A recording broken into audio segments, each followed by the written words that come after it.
taxpayer dollars seem to grow and grow and grow when we're talking about government spending on facilities and projects, both at the state and right here in the city of Salem. Welcome to People, Places, and Politics. I'm Patty Milne. On my last show, my guest with me right now, Gene Pfeifer, talked about some of these projects and the horrific cost and what the underlying expenses are, or what true costs might be.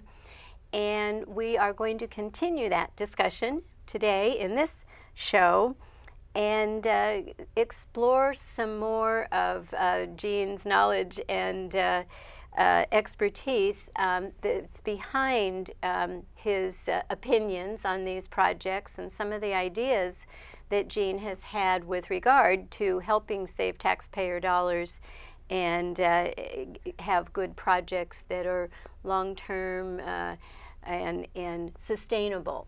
And speaking of sustainable, we're going to talk in a minute about what Gene refers to as true sustainability and green. And also there's another interesting topic that we couldn't get to on the last show, and that's a topic called wood structure renaissance. Doesn't that sound interesting? And water. Of course, water is key to so much. Before we get to those, I want to welcome Gene back to this show and ask you, Gene, to talk just briefly another project that you have been working on, researching and helping the city to look at affordability and a solid facility, is the discussion they're having recently about a new police facility. So some brief thoughts on that before we get into some of these other topics. All right, thank you, Patty. Well, we're talking about then the Salem Civic Center and the police facility, and this has been ongoing for actually numbers of years. I first became interested in it, well, actually I became interested in it probably 30 years ago, not knowing it when I'd go to get plans or talk to the building officials or this type of thing, that we would have a building that would have to actually have stalagmites and stalactites in it, and I'm thinking, why aren't we fixing this? And of course I had nothing to say about it, except it was quite dramatic that we would have a public building that would obviously have some safety issues developing. And it was purely because when it was built that they didn't have a proper membrane on the parking assemblies or part of the roof. So when it came up, a spin-off of Courthouse Square, I would be over here and thinking this building can be fixed too and should be fixed, because it actually looks more hazardous, in my opinion, than what the Courthouse Square was. If you can imagine that. Yeah, well, it was just the appearance. So what do we see? So after a time then studying it, yes, it did, but it was fixable. And they were talking about, they had brought in the University of Oregon architectural department, and the students came up with different dramatic things. It was kind of very interesting. There were a lot of wild ideas, but they said, well, let's put a new facility. We'll tear down the parking structure on the north side of the Civic Center, and then we'll build a new parking structure where the Mirror Pond is, and then put a new police facility on top. Well, that's kind of, when you've got already very valuable assets, the Mirror Pond, and then you get quite a questionable environmental location to do it, and structural location, and it's costing so much money. They had incomplete figures. They were looking at numbers that were in the range of more like 65 million, but when you study all the move in and move out, and that they weren't covering all the seismic needs for the library as well, and that it was going to cost a little bit more by construction CPI, that it was going to, over a period of time, that it was going to increase by 6%. All these things you added into, in my opinion, we were heading towards a cost of about 90 million. And so we're going to propose a bad idea, in my opinion, and then cost the public 90 million. So looking at it, it would be better to, rather than try to fight everything at once, to move the police someplace else, build a new facility or even remodel one for probably 20 million. Eugene just did a facility buying the property and remediating it and remodeling it for, I think it was 17 million, 65,000 square feet. So here we are in Salem, we're talking about 75,000 square feet. Right now we have 50,000 square feet both at the Civic Center and elsewhere in the city. It totals about 50. So 75 seemed like a legitimate number. I've gone for tours in it with the police, and it obviously, they need space. They showed me every closet, and I said, well, I don't need to look at that. They wanted me to see where they held the marijuana. Oh, I don't need to see that. Oh, you got to see it. They opened it up, and it was stacked to the ceiling. So we need something to be done, but the way we're going about it is backwards, and it's taking so long, and now we're putting off the fixing of the building. Let me get back on track, though. So if we put the building someplace else, you can have something that's expandable. You can have a dog run. You can have a heliport. You can have expanded parking. You don't have to build a great big building right off the bat, and you don't run out of space like you do if you build on the Civic Center. Nor do you run out of space to expand the city hall and civic needs that we have otherwise. So if we do that, then we just fix the parking structure, and that can be fixed for about $20 million. So that's about $45 million that we can spend. That includes design as well, that you can spend about $45 million rather than $90 million. Well, the irony is now they're on a path and saying rather than, they're now finally giving in, we think, to not build on the Mirror Pond, but they now have picked a number of $50 million for just the police facility, when we know it can be done for $25 million. We have numbers that Dalkey Construction is out here building the new state of Oregon Police Department, the Salem facility, out here by Kubler, for it's around $200 a square foot. And so when we talk to them and say you can build for under 300 and build the 75,000 square feet, those numbers fit the formula that we've talked about. It's less, buying some land, it's less than $25 million. So we really need to have people speak to their counselors and say, why are we wasting so much time? Why don't we get both things done at the same time? We feel that a bond should be put together with one bond, that you make the choice of just spending the $45 million and take care of things now. As soon as they move the police out, then they can be remediating the parking structure. So that's it in a nutshell. Okay. To me, it's kind of simple, but to other people, they want to make it complicated. It seems whenever there's a government project, particularly a capital improvement project, it becomes very, very complicated. And hey, it's just taxpayer dollars, so what the heck? Well, seems to be the underlying. Well, what I need to tell you is that there's too much politics in this, and that the underlying solution always seems to be raise more taxes. The people can afford to pay that much more. But the truth is, all the people that talk to me say they're tired of it. They need some relief. So.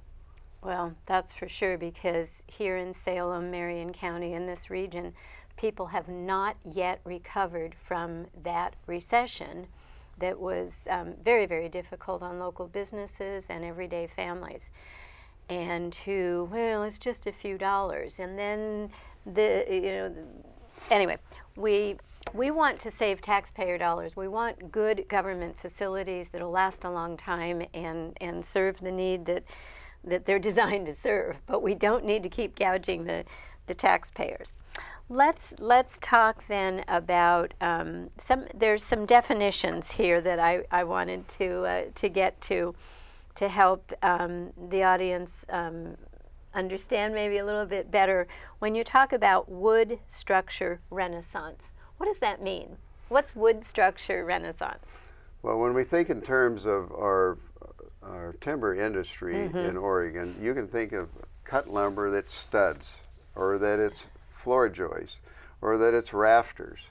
And of course, over the years, we've had things where we take smaller components and we make wafer board, and we make plywood, and we make glulam beams.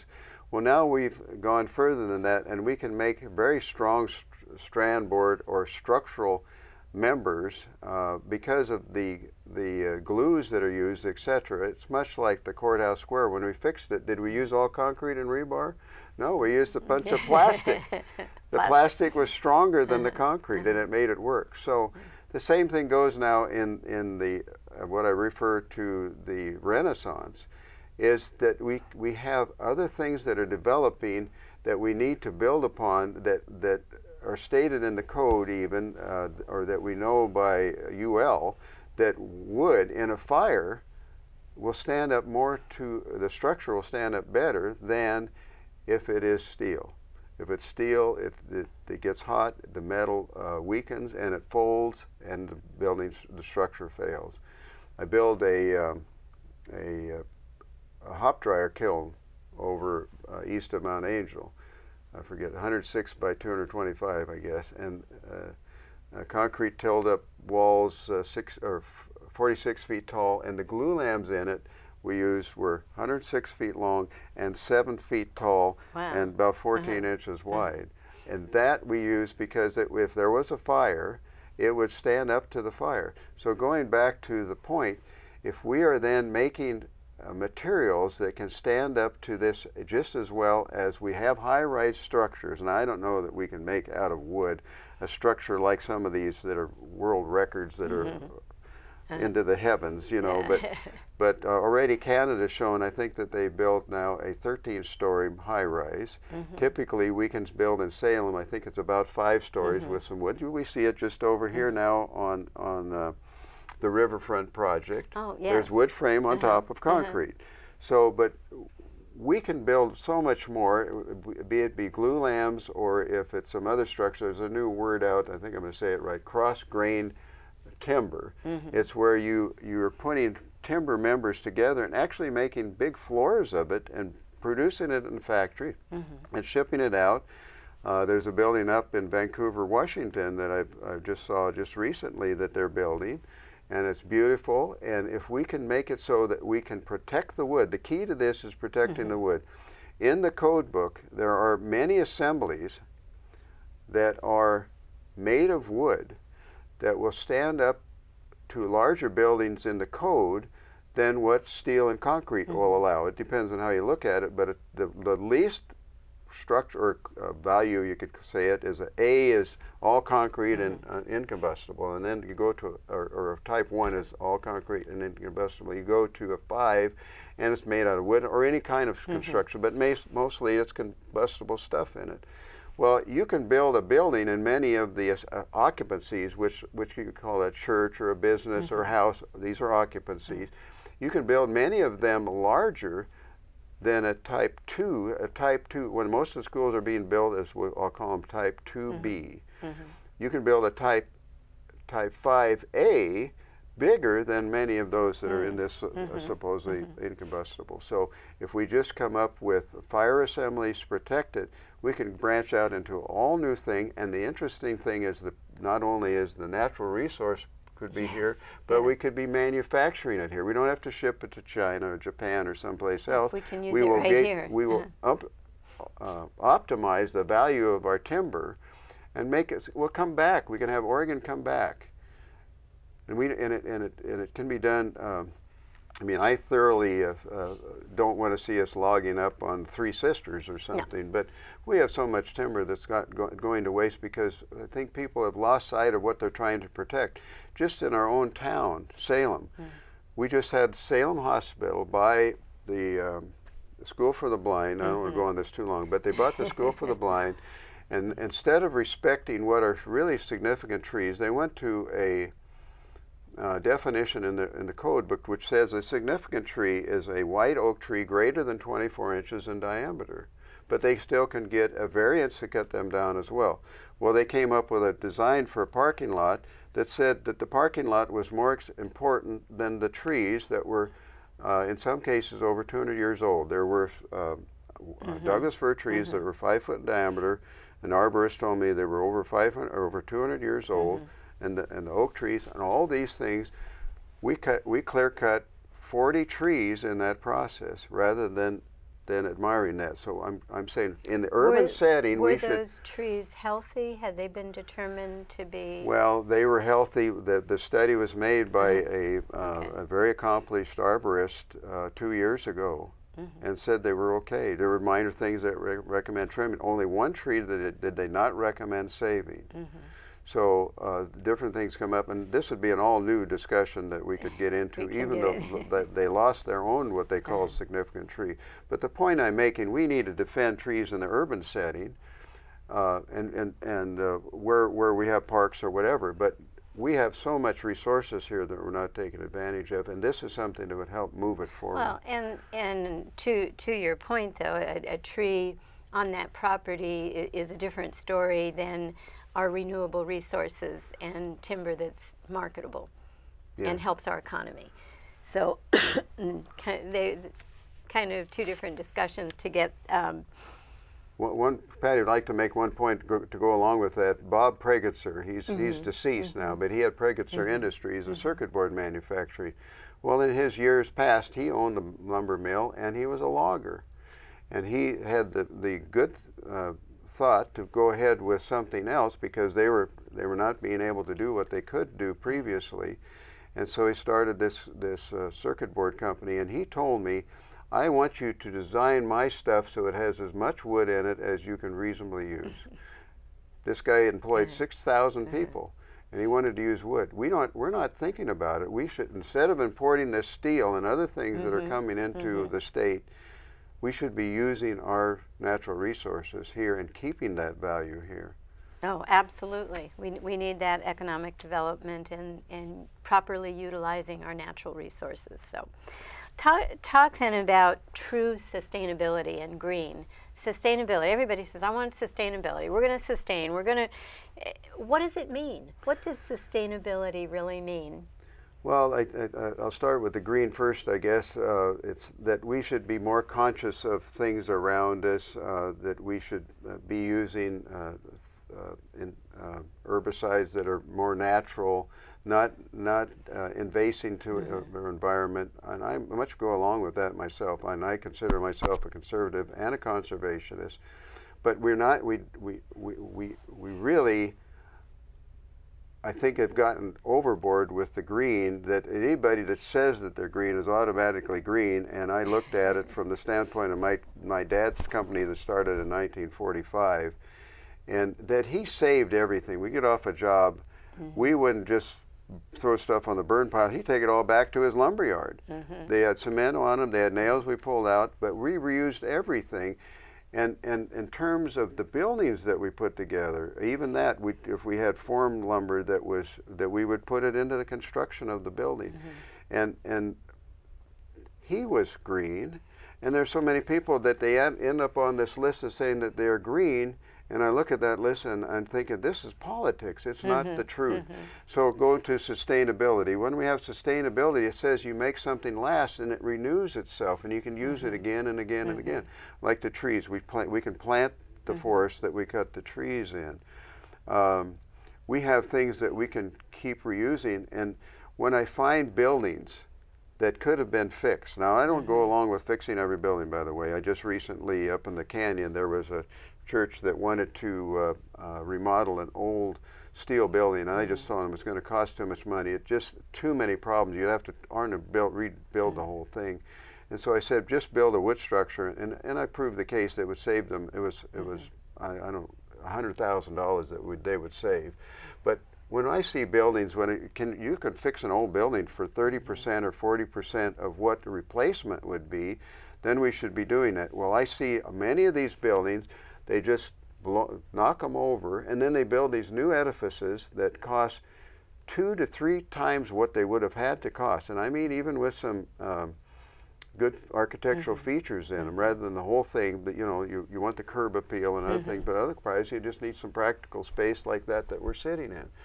So when they do that, then they can say that they are sustainable, that they're using steel, and that steel can be renewed. Well, I agree with that. We've had that for centuries, or at least decades. It goes back, the use of steel goes back 200-300 years in good quantity.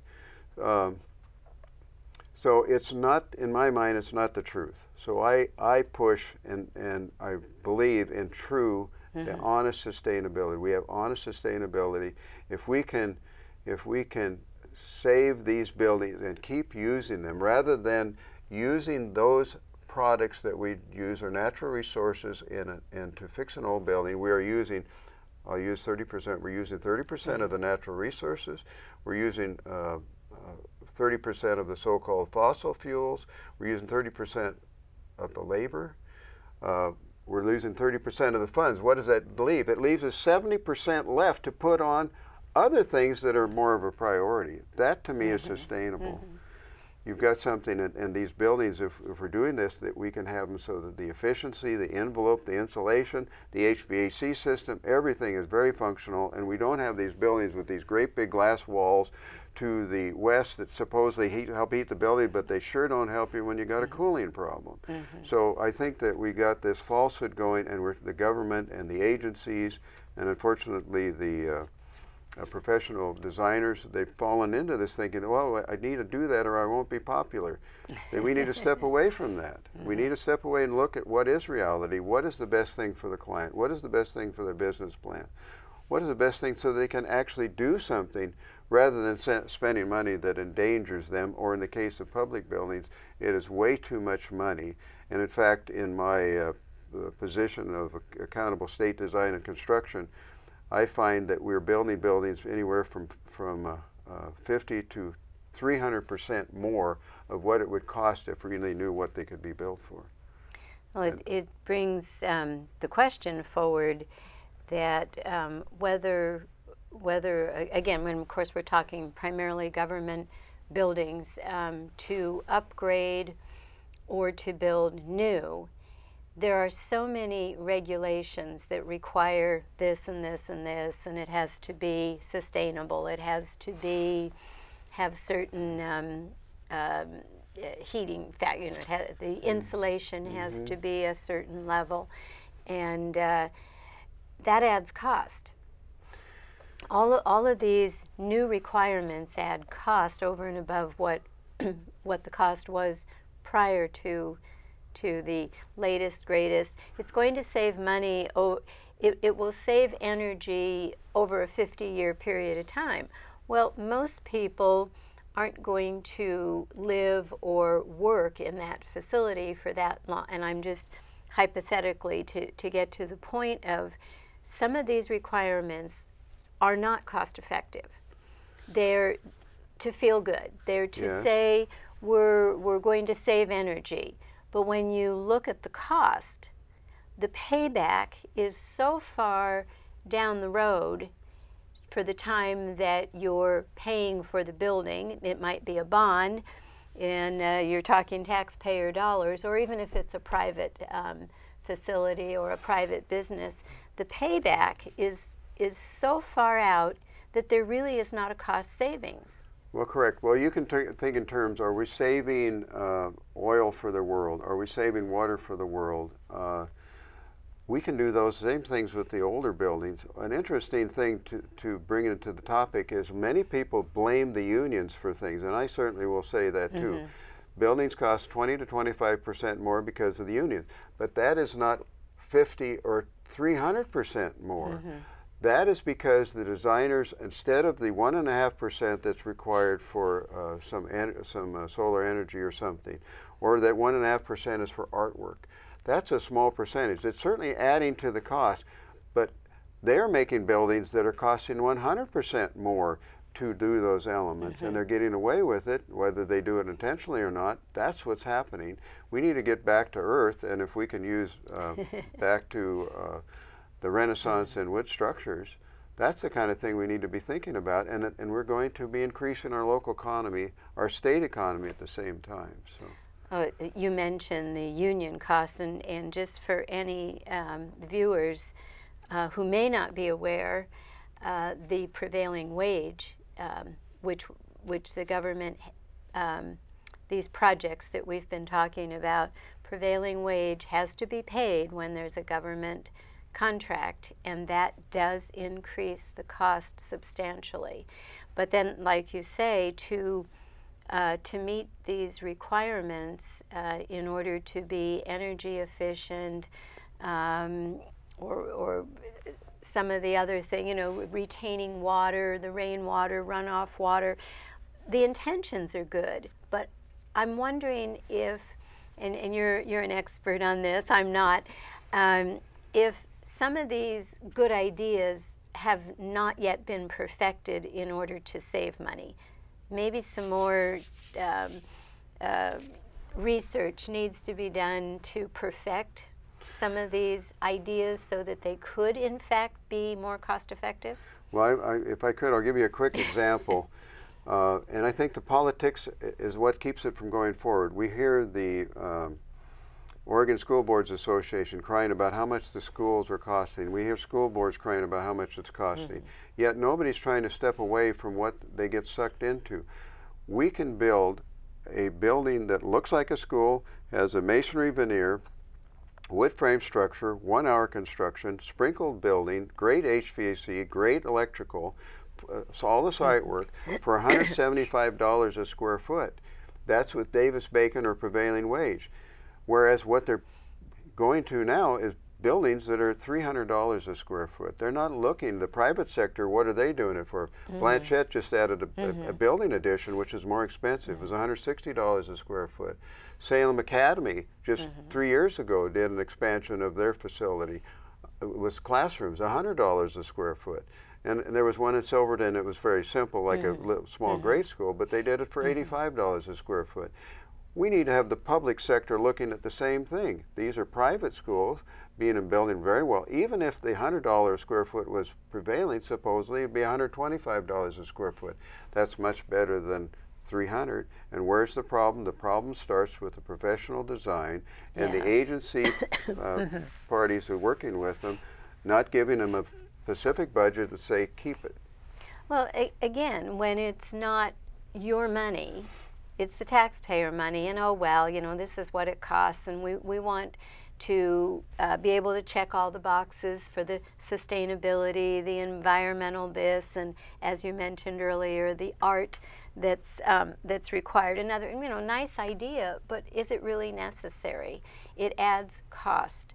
Taxpayers are paying for this, and if as you're demonstrating here, if a private school can do this, where pennies are much, much more closely watched and budgets are tighter because people are donating money to these versus the taxpayers just have to pony up, there's a huge, huge difference. And that gets back to why we're having this discussion in the first place, because we need private citizens like yourself, Jean, to step up and share your knowledge and expertise so that we can get a better handle on the cost of these projects, make them more functional, last longer, and better serve the public need.